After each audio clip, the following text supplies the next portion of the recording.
Please welcome from Adopt New York, someone who has really been on the front line and all through the hurricane, Jeff Latzer.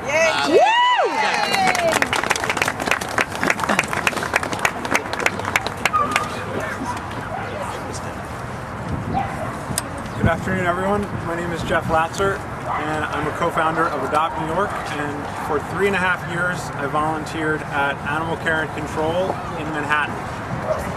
While inside with fellow volunteers like Rita Bar-Orr and Sabrina Page, some of whom are here today, we soon realized that between the daily double-digit euthanasia lists, the absence of a full-time medical director, and the parade of treatable illnesses, which weren't automatic death sentences at ACC, that the only hope the homeless animals of New York have are the nonprofit rescue groups that take responsibility when the city turns its back. So instead of being treated like the lifesavers that they are, rescue groups are manhandled by ACC. They are scolded and threatened with dismissal as often as the volunteers are, if they ever question methods or conditions, and are in a perpetual race against the clock to find fosters and adopters through very limited means of exposure. 3 of my fellow rescuers and I started Adopt New York, which is an initiative to fill this void of support, both for the homeless animals of New York and the rescue groups who save them.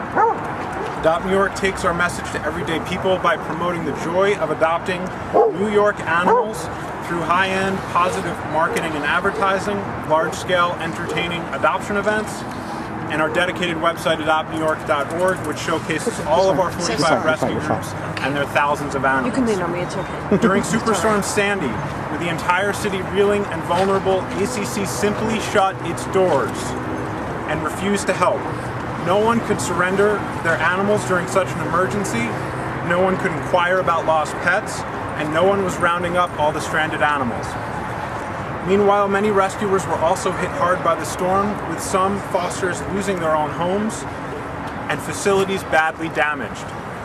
In those 11 days that ACC was shut down, Adopt New York raised $27,000 of food and supplies, which went directly to our rescue groups in need and the hard-hit communities where people were recovering with their pets.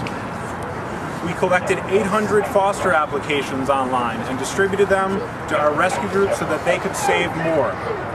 But the storm only put ACC's negligence on a larger stage, showing what those in the animal community have been struggling against for decades. There can be no question, and Mr. Stringer's powerful report makes it all too clear.